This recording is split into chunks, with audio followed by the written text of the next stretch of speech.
Você já imaginou que um dos maiores homens de Deus de toda a história começou sua jornada como um implacável perseguidor da igreja? Que alguém que consentiu com a morte de cristãos se tornaria o maior missionário que o cristianismo já conheceu? Hoje, vamos mergulhar fundo na vida extraordinária de Paulo de Tarso, o homem que emergiu das trevas do fanatismo religioso para iluminar o mundo com a luz do Evangelho. Prepare-se, porque esta é uma jornada que tem o poder de transformar completamente a sua maneira de viver a fé. Vamos voltar no tempo.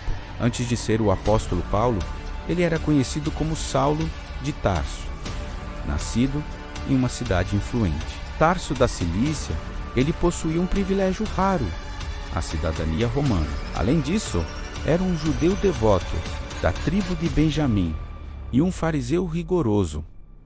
Ele não era um fariseu qualquer, foi discípulo de Gamaliel, um dos mais respeitados mestres da lei em Jerusalém. Isso significa que Saulo conhecia as Escrituras de forma profunda. Ele era extremamente zeloso pela lei de Moisés e via o movimento crescente dos seguidores de Jesus como uma heresia perigosa, uma ameaça direta à fé judaica que ele tanto amava. Esse zelo, no entanto, estava mal direcionado. Movido por essa convicção, Saulo se tornou um perseguidor feroz da igreja primitiva. A Bíblia nos conta em Atos que ele assolava a igreja, entrando pelas casas, arrastando homens e mulheres e os lançando na prisão. Ele estava presente e consentiu na morte de Estevão, o primeiro mártir cristão, guardando as roupas daqueles que o apedrejaram. Na mente de Saulo, ele não estava fazendo o mal. Ele acreditava sinceramente que estava defendendo Deus, honrando a tradição e protegendo a pureza da sua fé. Mal sabia ele que estava, na verdade, lutando contra o próprio Cristo. E então, no auge de sua fúria perseguidora, algo aconteceu. Saulo conseguiu cartas de autorização do sumo sacerdote para ir até a cidade de Damasco, com a missão de prender mais cristãos e levá-los acorrentados para Jerusalém. Ele estava a caminho, determinado, quando de repente, no meio da estrada, uma luz vinda do céu, mais brilhante que o sol do meio-dia, o cercou. Ele caiu por terra e ouviu uma voz poderosa que dizia: Saulo, Saulo, por que me persegues? Atônito, ele perguntou: Quem és tu, Senhor? E a voz respondeu: Eu sou Jesus, a quem tu persegues. Imagine o choque. O homem que ele considerava um impostor, o líder da seita que ele tanto odiava, era o Senhor ressuscitado, falando diretamente com ele do céu. Naquele instante, o mundo de Saulo desabou. Ele ficou cego pela intensidade da luz e teve que ser guiado pela mão até Damasco. Por 3 dias, ele permaneceu cego, sem comer nem beber. 3 dias de escuridão, de humilhação, de quebrantamento total. O fariseu orgulhoso, o perseguidor implacável, foi reduzido a nada. Foi nesse momento de fraqueza e dependência absoluta que o velho Saulo morreu e um novo homem começou a nascer, o apóstolo Paulo. Mas a transformação não foi instantânea. Após ser curado de sua cegueira e batizado por um discípulo chamado Ananias, Paulo não saiu imediatamente pregando pelo mundo. Ele passou um tempo na Arábia, provavelmente em um período de profunda reflexão, oração e aprendizado, recebendo revelações diretamente de Jesus Cristo. Depois, voltou a Damasco e passou anos se preparando, amadurecendo sua compreensão do Evangelho.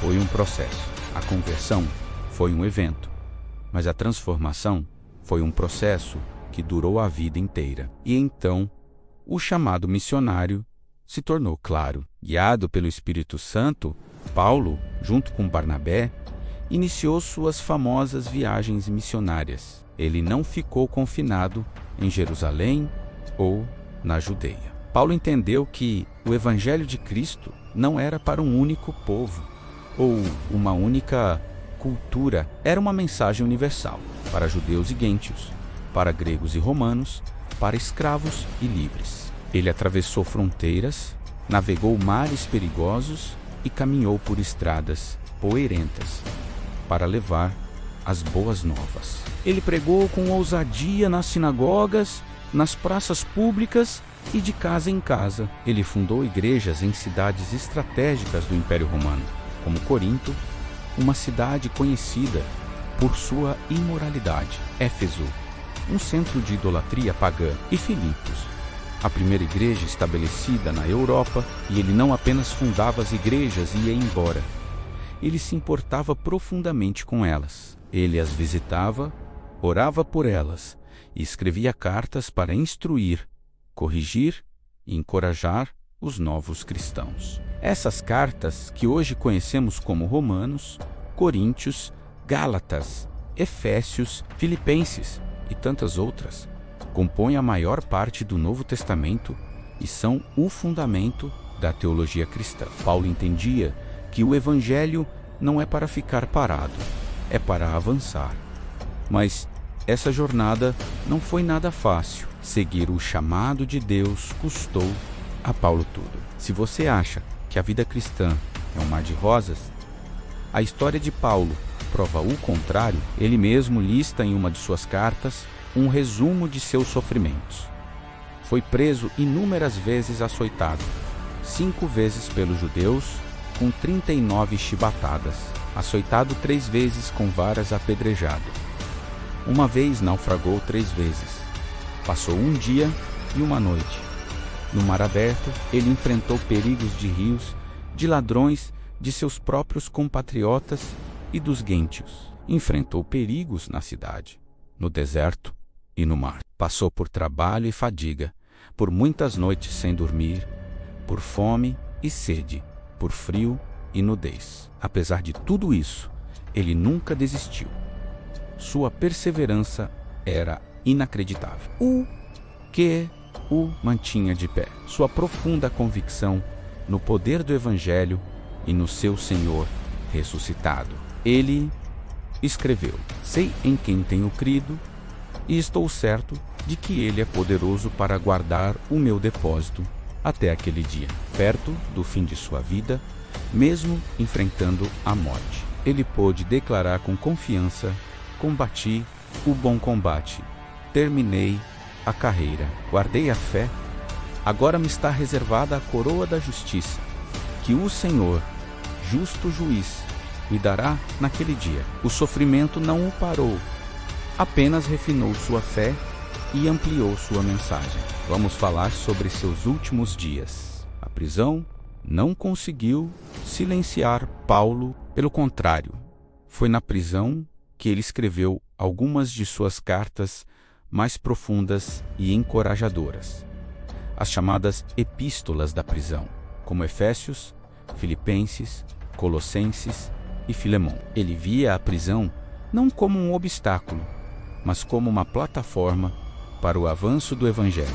Durante a grande perseguição do imperador Nero em Roma, por volta do ano 67 d.C., Paulo foi preso pela última vez. A tradição nos conta que, por ser cidadão romano, ele teve o privilégio de não ser crucificado. Ele foi condenado à morte por decapitação. Naquele dia, o corpo de Paulo foi silenciado, mas suas palavras, sua teologia e seu exemplo de vida ecoam com um poder impressionante há mais de 2000 anos, moldando a igreja e transformando vidas até hoje. Agora, vamos trazer isso para os nossos dias.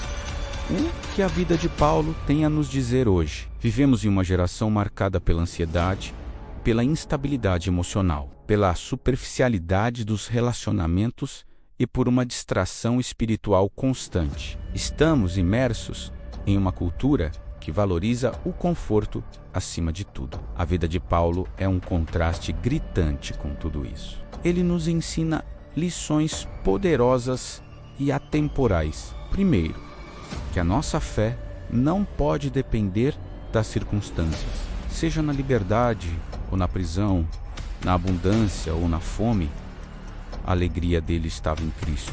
Segundo, que um chamado verdadeiro sempre exigirá renúncia.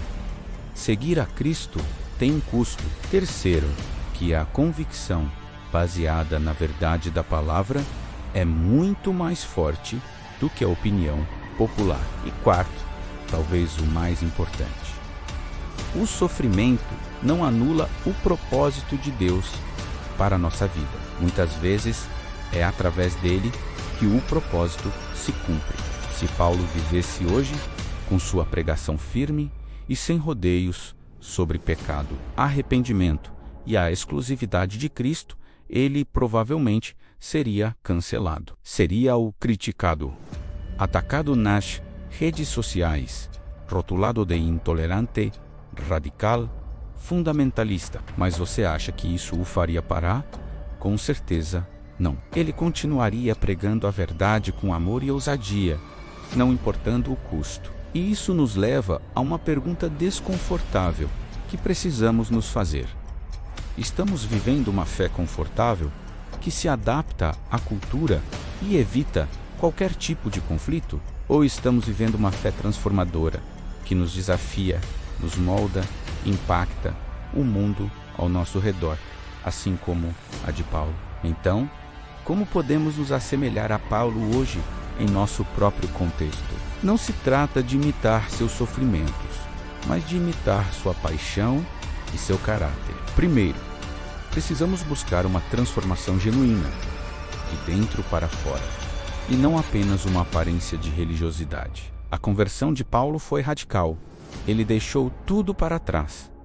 Segundo, precisamos mergulhar profundamente no estudo das Escrituras. Paulo conhecia a palavra e por isso pregava com tanta autoridade. Terceiro, precisamos ter a coragem de defender a nossa fé com amor e respeito, mas sem nos envergonharmos do Evangelho. Quarto, precisamos aprender a permanecer firmes em nossas convicções, mesmo sob pressão social ou perseguição. E por fim, precisamos viver com uma visão de eternidade, lembrando que esta vida é apenas uma preparação para o que está por vir. A história de Paulo é a prova de que ninguém está fora do alcance da graça de Deus. Se Deus pôde transformar um perseguidor assassino no maior apóstolo da história, imagine o que Ele pode fazer em sua vida e através de você. Se essa mensagem tocou o seu coração e te desafiou de alguma forma, compartilhe este vídeo com alguém que precisa ser lembrado do poder transformador de Deus.